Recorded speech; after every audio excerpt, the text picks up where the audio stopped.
नमस्कार भक्तगणों, ज्येष्ठ मास की अमावस्या तिथि और ज्येष्ठ पूर्णिमा तिथि के दिन वट सावित्री का व्रत धारण किया जाता है। ज्येष्ठ मास की अमावस्या तिथि को वट सावित्री के नाम से जाना जाता है और ज्येष्ठ पूर्णिमा तिथि को वट पूर्णिमा के नाम से जाना जाता है। इस दिन विशेष रूप से बरगद के पेड़ की पूजा करी जाती है। वट सावित्री व्रत सौभाग्य को देता है और बहुत ही महत्वपूर्ण है। हर महिला को इसे बड़ी ही श्रद्धा पूर्वक और विश्वास के साथ रखना चाहिए। सुहागिन स्त्रियां इस व्रत को धारण करती हैं। अपने पति की लंबी आयु के लिए, सुखद वैवाहिक जीवन के लिए, सुखद दाम्पत्य के लिए वट सावित्री व्रत को धारण करती हैं, क्योंकि इस व्रत को धारण करने से अखंड सौभाग्य की प्राप्ति होती है और इसके साथ ही जो भी परेशानी हमारे जीवन में होती है वह समाप्त हो जाती है। सुख समृद्धि की कामना हो या फिर संतान प्राप्ति की कामना हो तो इस व्रत को धारण करने से समस्त प्रकार की बाधाएं दूर हो जाती हैं। आज की वीडियो में मैं आपसे शेयर करने वाला हूं वट सावित्री शुभ मुहूर्त। वट सावित्री व्रत की पूजा हमें किस प्रकार से करनी चाहिए, इसके साथ ही वट सावित्री व्रत जो हम करते हैं उसमें पूजा के लिए कौन कौन सी सामग्री की आवश्यकता होती है, वट सावित्री पूजा के नियम और वट सावित्री व्रत से जुड़े हुए जो भी आपके प्रश्न हैं, उन सभी प्रश्नों के उत्तर आज के इस वीडियो के बीच में आपको मिल जाएंगे। तो वीडियो को अंत तक जरूर देखें और अगर वीडियो अच्छी लगे तो इसे लाइक भी जरूर कीजिए। तो आइए जानते हैं वर्ष 2024 में वट सावित्री का व्रत धारण कब किया जाएगा। दोस्तों, वट सावित्री का व्रत जो कि ज्येष्ठ अमावस्या तिथि प्रारंभ समय 5 जून 2024 दिन बुधवार शाम 7:56 और अमावस्या तिथि की जो समाप्ति है वह 6 जून 2024 दिन गुरुवार शाम 6:08। तो वट सावित्री का जो व्रत धारण किया जाएगा वह 6 जून 2024 दिन गुरुवार को व्रत धारण किया जाएगा। राहुकाल का जो समय होगा वह समय 6 जून को दोपहर 1:39 से दोपहर 3:21 तक होगा। राहुकाल समय के दौरान कोई भी शुभ कार्य, नया कार्य नहीं करना चाहिए। इस बात का ध्यान रखें। मृगशिरा नक्षत्र अभिजीत मुहूर्त का समय 6 जून को जो कि सुबह 11:29 से दोपहर 12:23 तक होगा। तो 6 जून को वट सावित्री का व्रत किया जाएगा जो कि ज्येष्ठ अमावस्या तिथि होगी। अब बात करेंगे पूजा की विधि के बारे में, लेकिन उससे पहले जानते हैं कि वट सावित्री व्रत की पूजा के लिए आपको सामग्री क्या चाहिए। लेकिन सबसे पहले तो बरगद का वृक्ष चाहिए। मतलब अगर आपके घर के आसपास बरगद का वृक्ष हो तो वहां जाकर पूजा कर सकते हैं। लेकिन अगर ऐसा नहीं है तो अपने घर में बरगद का एक छोटा सा पौधा लाकर लगा सकते हैं, या फिर बरगद के पेड़ की टहनी यानी कि शाखा लाकर गमले में लगाकर पूजा कर सकते हैं। और फिर पूजा के अगले दिन आपको किसी भी साफ जगह पर या फिर बहते हुए पानी में या फिर मिट्टी के नीचे इस टहनी को दबा सकते हैं, विसर्जित कर सकते हैं। लेकिन पूजा के लिए सबसे आवश्यक है बरगद का वृक्ष या बरगद की टहनी या फिर बरगद का एक छोटा सा पौधा। इसके अलावा बरगद का फल चाहिए आपको। ये छोटे छोटे फल होते हैं जो खाकर ग्रहण करके इसी से व्रत खोले जाते हैं। इस व्रत में सावित्री और सत्यवान की पूजा की जाती है। सावित्री और सत्यवान की एक मूर्ति चाहिए या तस्वीर चाहिए और एक दिन पहले काले चने भिगोकर रख दीजिए, क्योंकि यह काले चने प्रयोग किए जाते हैं। पूजा में कलावा चाहिए जो हाथ में बांधा जाता है। मौली सफेद कच्चा सूत चाहिए परिक्रमा करने के लिए। परिक्रमा में अगर आपको कच्चा सूत नहीं मिलता है तो कल आदि का प्रयोग भी कर सकते हैं। लकड़ी का पंखा चाहिए, मिल जाता है वैसे तो बहुत आसानी से हर जगह पर, लेकिन ना मिले तो आप पहले का जैसे पिछले साल का पड़ा हो तो उसका भी प्रयोग कर सकते हैं या फिर कागज का भी बना सकते हैं। मतलब जो चीज उपलब्ध हो जाए आपको, जो आपके पास उपलब्ध हो उसी प्रकार से आप पूजा कर सकते हैं। एक छोटा टुकड़ा लाल या फिर पीले कपड़ा का चाहिए जो बरगद के वृक्ष पर हम चढ़ाते हैं। कपड़ा कितना चाहिए तो देखिए, आप चाहे तो 1.25 मीटर कपड़ा ले सकते हैं या साड़ी हो या फिर तौलिया इत्यादि वह भी चढ़ा सकते हैं। या चाहे तो आप एक छोटा सा रुमाल लाल या फिर पीले रंग का वह भी चढ़ा सकते हैं। इसके अलावा लाल या फिर पीले फूल चाहिए, मिठाई चाहिए, बताशा चाहिए, फल ले सकते हैं। जो भी ऋतु फल उपलब्ध हो आपके पास, धूप, दीप, अगरबत्ती, मिट्टी का दीपक ले लीजिए। सिंदूर व अक्षत चाहिए, रोली चाहिए। इसके अलावा पान का पत्ता, सुपारी, नारियल और श्रृंगार सामग्री व जल का एक कलश चाहिए और पूजा की थाली में यह सभी सामग्री आपको एकत्र करके रख लेना है। आप चाहे तो सावित्री व्रत कथा की जो पुस्तक होती है वह भी ले सकते हैं। अगर यह पुस्तक नहीं मिल पाती है तो कथा आप चाहे तो मोबाइल से भी सुन सकते हैं। वट सावित्री व्रत कथा की वीडियो आपको हमारे चैनल पर भी मिल जाएगी। आप चाहे तो इसी चैनल से कथा का श्रवण कर सकते हैं। अब यह तो कुछ चीजें ऐसी है जो कि मुख्य सामग्री है। पूजा की सामग्री आपको चाहिए और इसके साथ ही आपको चाहिए एक जल से भरा हुआ कलश जो हम पीपल देवता पर अर्पित करते हैं। अब जल कलश में आपको क्या क्या डालना है? जल कलश में आपको डालना है, एक पात्र ले लीजिए। आप तांबे का ले सकते हैं, पीतल का ले सकते हैं, ना हो तो स्टील का भी ले सकते हैं। कोई सा भी एक पात्र लेकर उस पर थोड़ा सा कच्चा दूध डाल दीजिए, थोड़ा शहद या शक्कर डाल दीजिए और जल से, गंगा जल से इस पात्र को भर दीजिए। इस जल से हम बरगद की जड़ को सींचते हैं। एक होता है कलश की स्थापना करना, ठीक है, उसके लिए कलश आपको अलग से चाहिए। हम जैसे कई लोगों के प्रश्न आते हैं कि क्या कलश की स्थापना करना जरूरी है? देखिए, अगर आप घर पर पूजा कर रहे हैं तो बिल्कुल आपको कलश की स्थापना करनी चाहिए। लेकिन अगर आप बरगद के वृक्ष के पास जाकर पूजा कर रहे हैं तब तो आपको कलश की स्थापना करने की बिल्कुल भी आवश्यकता नहीं है, क्योंकि वहां पर हम साथ साथ वट वृक्ष की पूजा कर रहे होते हैं। तो किसी प्रकार की अलग से विधान करने की आवश्यकता नहीं होती है, क्योंकि वट वृक्ष में ही सभी देवी देवता विराजमान होते हैं।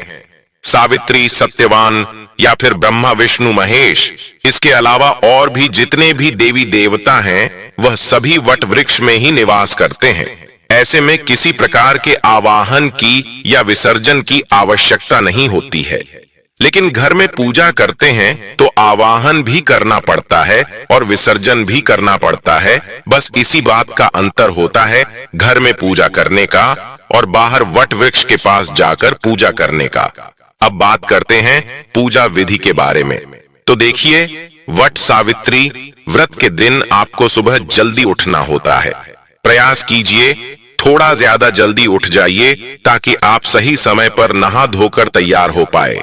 क्योंकि वट सावित्री व्रत में 16 श्रृंगार किया जाता है, तो आप चाहे तो नई साड़ी पहन सकते हैं या फिर आप चाहे तो पुरानी भी कोई साड़ी हो, बस साफ सुथरी हो तो आप उसे धारण कर सकते हैं।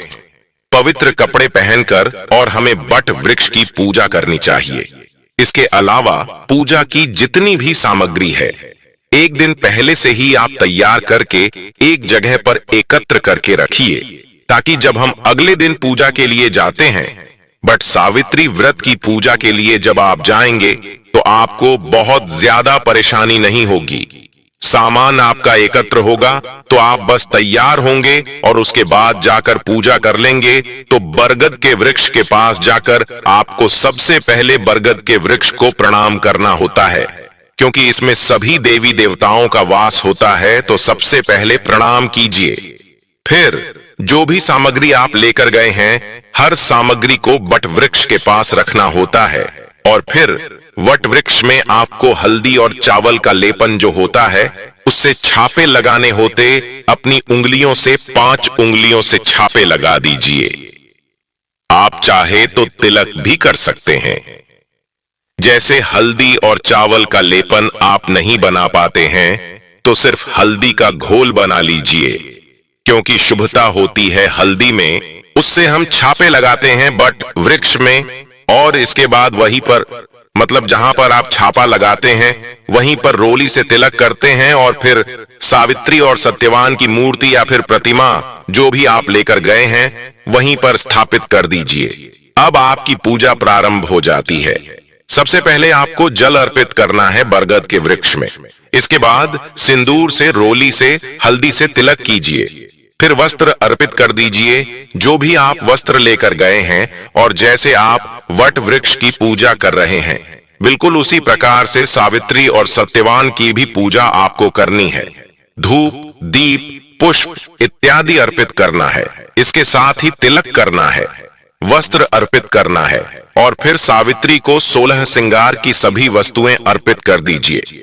आपके पास जो भी सुहाग की सामग्री हो वही अर्पित कर सकते हैं। जरूरी नहीं है कि 16 हो, लेकिन कम से कम सिंदूर, चूड़ियां, मेहंदी इत्यादि कुछ चीजें आपको सावित्री को जरूरत करना है। आप चाहे तो साड़ी या फिर सलवार सूट अर्पित कर सकते हैं। इसी प्रकार से आप चाहे तो सत्यवान के निमित्त भी वस्त्र इत्यादि अर्पित कर सकते हैं। इसके बाद फल, मिठाई, गुलगुले जो भी आपके पास उपलब्ध हो, वट वृक्ष में भोग स्वरूप अधिक कर दीजिए। वट वृक्ष की जड़ में बांस के पंखे से हवा की जाती है। अगर आपके पास उपलब्ध हो बांस का पंखा, उसे हवा कर दीजिए। 2 पंखा प्रयोग किया जाता है। बांस के 2 पंखे प्रयोग किए जाते हैं। एक तो हम हवा करते हैं, वह हम किसी योग्य ब्राह्मण को दान कर देते हैं, और एक पंखा हम घर लेकर आते हैं, जिससे कि अपने पति को हवा करते हैं। तो अगर आपके पास 2 पंखे उपलब्ध हो तब तो अत्यंत ही श्रेष्ठ है। आपके पास एक ही है, तो ऐसे में आपको पंखे का दान नहीं करना है। उस पंखे को आप वट वृक्ष में हवा करने के बाद अपने घर लेकर आइए और पतिदेव को उसी से हवा कर दीजिए। फिर अपने पास ही संभाल कर आप उसे रख सकते हैं।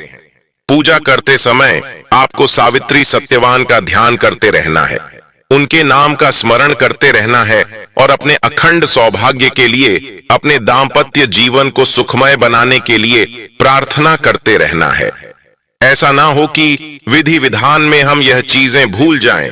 बिल्कुल भी नहीं। इस बात का ध्यान रखना है कि हम पूजा जो कर रहे हैं अखंड सौभाग्य के लिए कर रहे हैं, अपने पति के, अपने बच्चों की सुरक्षा के लिए, सुख समृद्धि के लिए कर रहे हैं। इस बात का आपको ध्यान रखना है। एक और चीज, जैसे कि बहुत से भक्तों के प्रश्न आते हैं कि क्या हमें संकल्प लेना होता है पूजा के लिए। यह एक मानसिक संकल्प होता है। मन ही मन जब हम सोकर उठते हैं सुबह, उसी समय प्रार्थना करते हैं कि हे मां सावित्री, सत्यवान देवता है, ब्रह्मा विष्णु महेश अपने अखंड सौभाग्य के लिए, अपने पति की लंबी आयु के लिए, अपनी संतान की लंबी आयु के लिए, अपने घर की सुरक्षा के लिए, वंश वृद्धि के लिए आज मैं वट सावित्री व्रत धारण कर रही हूँ, या फिर वट सावित्री व्रत में वट वृक्ष की पूजा कर रही हूँ। तो आप कृपा कीजिए कि मैं यह पूजा, यह व्रत संपूर्ण कर पाऊं निर्विघ्न रूप से, और इस पूजा का संपूर्ण फल मुझे प्रदान कीजिए। इस प्रकार से प्रार्थना जो हम करते हैं वह प्रातः काल जब हम सोकर उठते हैं उसी समय मानसिक संकल्प हो जाता है। फिर से जब वट वृक्ष के पास आप जाते हैं तब भी आप इसी प्रकार से मानसिक संकल्प ले सकते हैं, या फिर चाहे तो अपने हाथ में जल और पुष्प लेकर भी संकल्प ले सकते हैं। मतलब अगर आप जल पुष्प लेकर संकल्प नहीं भी लेते हैं तो भी परेशान होने की आवश्यकता नहीं है, क्योंकि मन से तो हम पूरी तरह से समर्पित भाव से जा ही रहे हैं और संकल्पित होकर ही जा रहे हैं कि आज हम पूजा करेंगे अपने अखंड सौभाग्य के लिए। तो आप चाहे तो जल और पुष्प के द्वारा भी संकल्प ले सकते हैं, बिना जल और पुष्प के फिर से मानसिक संकल्प भी ले सकते। तो अब विधि विधान से आपने सावित्री सत्यवान की पूजा की, यम देवता का स्मरण करके उनकी पूजा की, वट वृक्ष की पूजा की। इसके बाद से आपको करना होता है परिक्रमा। तो परिक्रमा करने के लिए आप सुहाग की सामग्रियां ले सकते हैं, कुछ तो फल ले सकते हैं, ड्राई फ्रूट्स ले सकते हैं, मूंगफली के दाने ले सकते हैं, काले चने से भी परिक्रमा कर सकते हैं। जो आप भिगोकर काले चने लेकर गए हैं उसके दाने से भी परिक्रमा कर सकते हैं। अब परिक्रमा कितनी बार करें? देखिए, परिक्रमा अपनी इच्छा के अनुसार आप कर सकते हैं। मतलब चाहे तो 7 बार भी कर सकते हैं, 11 बार भी कर सकते हैं, 21 बार भी कर सकते हैं, 108 बार भी कर सकते हैं। मतलब जितनी आपकी इच्छा हो उसके अनुसार आप परिक्रमा कर सकते हैं। परिक्रमा हमेशा क्लॉकवाइज की जाती है, जैसे कि घड़ी की सुइयां चलती है उसी प्रकार से उसी दिशा में हम परिक्रमा करते हैं। तो इस बात का ध्यान रखिएगा, उल्टी परिक्रमा मत कीजिएगा। पूजा परिक्रमा जब पूरी हो जाती है तो अपने हाथ में भीगे हुए चने लेकर और कथा सुनी जाती है। इसके बाद आपकी पूजा संपूर्ण हो जाती है। इसके बाद सावित्री, सत्यवान और वट विष्णु प्रणाम करके अपने अखंड सौभाग्य के लिए प्रार्थना कीजिए। अपने परिवार की सुख समृद्धि के लिए प्रार्थना कीजिए। आसपास में जो भी बड़े बुजुर्गों हो उनके चरण स्पर्श आप कर सकते हैं।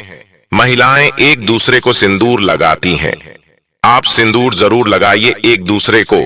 कोई भी अगर नहीं है, अकेले पूजा कर रहे हैं तो स्वयं भी लगा सकते हैं। पहले सावित्री को लगा दीजिए, उसके बाद से उसी उंगली से अपनी मांग कर लीजिए। और अगर आपके पास सिंदूरा है, जैसे कि शादी वाला जो सिंदूर होता है, अगर वह आपके पास है तो आप उसे लेकर बरगद के पेड़ के वृक्ष के पास जाकर पूजा कर सकते हैं। उसी में से सिंदूर आप सावित्री को लगा दीजिए, फिर स्वयं लगा लीजिए। एक चीज का ध्यान दीजिए, सिंदूरा जो आप लेकर जाते हैं उसमें से सिंदूर किसी भी दूसरे को नहीं लगाया जाता है। मतलब सावित्री को लगा सकते हैं, लेकिन शादी के सिंदूर में से किसी भी दूसरी महिला को सिंदूर नहीं लगाना चाहिए। लेकिन आप दूसरी डिब्बी लेकर गए हैं, मतलब अलग से डिब्बी लेकर गए हैं, तो उसमें से लगा सकते हैं। अब सबसे जरूरी होता है वट सावित्री व्रत में दान देना। जो भी आप सामग्री चढ़ाते हैं, चाहे वह फल व मिठाइयां हो, सुहाग की सामग्री हो, वस्त्र हो, जो भी चीजें आप अर्पित करते हैं, बरगद के वृक्ष में उस पर से कुछ चीजें आपको दान करना आवश्यक माना जाता है। किसी ब्राह्मण को दान कर सकते हैं। सुहाग की चीजें किसी सुहागिन महिला को भी दान कर सकते। अपने परिवार में भी किसी को दान कर सकते हैं। और जिन चीजों से आप परिक्रमा करते हैं, जैसे कि अगर सुहाग की सामग्री से परिक्रमा करते हैं या फिर फल मिठाई, जिस भी चीज से आप परिक्रमा करते हैं वह सभी चीजें दान की जाती है। वह चीजें आप स्वयं प्रयोग नहीं करेंगे। मतलब परिक्रमा में प्रयोग की हुई कोई भी चीज का प्रयोग आप स्वयं नहीं करेंगे। उन सभी चीजों का आपको दान करना होता है। आप चाहे तो फल मिठाई है तो बच्चों में भी कर सकते हैं। सुहाग की सामग्री है तो सुहागिन महिला को दे सकते हैं। एक और चीज, जब आप परिक्रमा करते हैं तो सबसे पहले कम से कम 7 परिक्रमा कच्चे सूत से, यानी कि कच्चे धागे से करनी चाहिए, या फिर कलावे से भी कर सकते हैं। इसके बाद आप चाहे तो बाकी की कोई भी सामग्री लेकर उससे परिक्रमा कर सकते हैं और धागे को बांधना नहीं होता है। बस आप वृक्ष में लपेटकर और छोड़ दीजिए। जितना भी धागा बच जाता है, जैसे कि आपने कुछ परिक्रमा करें, उसके बाद भी अगर ढाका बचा हुआ है तो तोड़ना नहीं है, वहीं पर आप छोड़ दीजिए उसे। मतलब वट वृक्ष में ही उस धागे को फंसा कर छोड़ दीजिए। धागा बिल्कुल नहीं बंधन है और ना ही धागे को तोड़ना है। और पूजा करने के बाद जब आप घर आते हैं तो अपने पति के चरण स्पर्श करते हैं। इसके अलावा सास ससुर घर में हैं तो उनके चरण स्पर्श कीजिए। जो भी घर में बड़े बुजुर्ग हैं, सबके चरण स्पर्श करके उनका आशीर्वाद लीजिए। और इसके बाद पति को हवा कीजिए। उसी पंखे से, जो बांस का पंखा है और जो भोग वट वृक्ष के पास आपने लगाया था, उसे प्रसाद स्वरूप में सबको खाने के लिए वितरण कीजिए। इस प्रकार से आपका व्रत पूरा हो जाता है। अब जैसे कि बहुत से भक्तों के प्रश्न आते हैं, क्योंकि हम निर्जल ही यह व्रत करते हैं, लेकिन जब तक पूजा नहीं होती है तब तक हम निर्जल ही रहते हैं। अब अगर आपका छोटा बच्चा है, आप बहुत देर तक ऐसे नहीं रह पाते हैं, तो आप पानी पी सकते हैं, कोई दिक्कत नहीं है। या फिर आपका स्वास्थ्य ठीक नहीं है, दवा लेना चाहते हैं, तो स्नान करने से पहले, मतलब सुबह स्नान करने से पहले आप दवाई ले लीजिए। उसके बाद से स्नान करके और फिर आप पूजा कर सकते हैं। मतलब दवा लेना चाहते हैं या फिर पानी पीना चाहते हैं, तो स्नान करने से पहले अगर आप पानी पी ले तो बहुत अच्छा रहेगा। स्नान करने के बाद हमारी पूजा का जो नियम होता है वह प्रारंभ होता है। पूजा करने के बाद कई स्थानों पर सात्विक भोजन दिया जाता है, जबकि कई स्थानों पर एक समय शाम के समय मीठा भोजन किया जाता है। और पूजा करने के बाद जल फल इत्यादि ले लेते हैं, फिर शाम को भोजन कर लेते हैं। जैसा भी आपके यहाँ होता है, बिल्कुल उसी प्रकार से आपको करना है। किसी की देखा देखी इस वक्त में नहीं किया जाता है। जैसी हमारे परिवार की परंपरा होती है तो हम उसी नियम का पालन करते हैं। दोस्तों, आज की यह वीडियो पसंद आई हो तो लाइक अवश्य करते हैं। चैनल को सब्सक्राइब करके बेल आइकन का बटन दबाना बिल्कुल। आप सभी माताओं बहनों को वट सावित्री व्रत की ढेर सारी हार्दिक बधाई एवं अनंत शुभकामनाएं। आप सभी के जीवन में लक्ष्मी नारायण की कृपा से आप सभी को सभी प्रकार के सुख और समृद्धि की प्राप्ति हो।